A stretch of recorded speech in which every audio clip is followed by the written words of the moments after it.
Marvelous Medicine Number 2. They were in the kitchen now, and the big stewing pot was on the stove. All the things Mr. Cranky had bought were lined up near the sink. "Come along, my boy," cried Mr. Killy-Cranky. "Which one did you put in first?" "This one," George said. "Golden Gloss hair shampoo." He emptied the bottle into the pot. "Now the toothpaste," George went on, "and the shaving soap, and the face cream, and the nail polish." "Keep at it, my boy," cried Mr. Cranky, dancing around the kitchen. "Keep putting them in. Don't stop. Don't pause. Don't hesitate. It's a pleasure, my dear fellow, to watch you work." One by one, George poured and squeezed the things into the stewing pot. With everything so close at hand, the whole job didn't take him more than 10 minutes. But when it was all done, the pot didn't seem somehow to be quite as full as it had been the first time. "Now what did you do?" cried Mr. Cranky. "Did you stir it?" "I boiled it," George said, "but not for long, and I stirred it as well." So Mr. Cranky lit the gas into the pot, and George whirred the mixture with the same long wooden spoon he had used before. "It's not brown enough," George said. "Wait a minute. I know what I've forgotten." "What?" cried Mr. Cranky. "Tell me quick, because if we've forgotten even one tiny thing, then it won't work, at least not in the same way." "A quart of brown gloss paint," George said. "That's what I've forgotten." Mr. Killy-Cranky shot out of the house and into his car like a rocket. He sped down to the village and bought the paint and rushed back again. He opened the can in the kitchen and handed it to George. George poured the paint into the stewing pot. "Aha, that's better," George said. "That's more like the right color."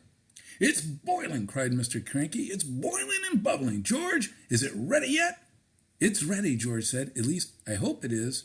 "Right," shouted Mr. Cranky, hopping about. "Let's test it. Let's give it some to a chicken."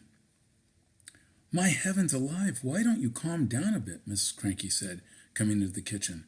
"Calm down," cried Mr. Cranky. "You expect me to calm down here when we're mixing up the greatest medicine ever discovered in the history of the world?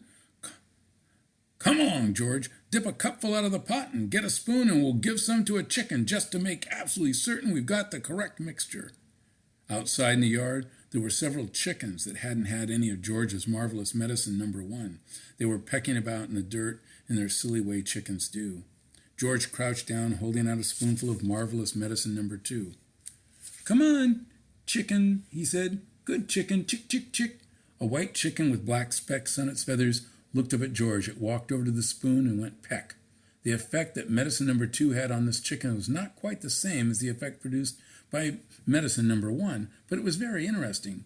"Whoosh!" shrieked the chicken, and it shot 6 feet up in the air and came down again. Then sparks came flying out of its beak, bright yellow sparks of fire, as though someone was sharpening a knife on a grindstone inside its tummy. Then its legs began to grow longer. Its body stayed the same size, but the 2 thin yellow legs got longer and longer and longer and longer still. "What's happening to it?" cried Mr. Killy-Cranky. "Something's wrong," George said.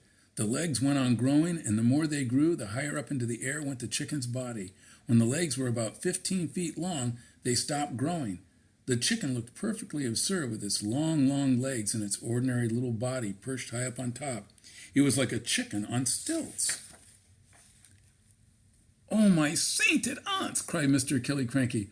"We've got it wrong. This chicken's no good to anybody. It's all legs. No one wants chicken legs." "I must have left something out," George said. "I know you left something out," cried Mr. Cranky. "Think, boy, think. What was it you left out?" "I've got it," said George. "What was it? Quick!" "Flea powder for dogs," George said. "You mean you put flea powder in the first one?" "Yes, Dad, I did. A whole carton of it." "Then that's the answer." "Wait a minute," said George. "Did we have brown shoe polish on our list?" "We did not," said Mr. Cranky. "I used that, too," said George. "Well, no wonder it went wrong," said Mr. Cranky. He was already running to his car, and soon he was heading down to the village to buy more flea powder and more shoe polish.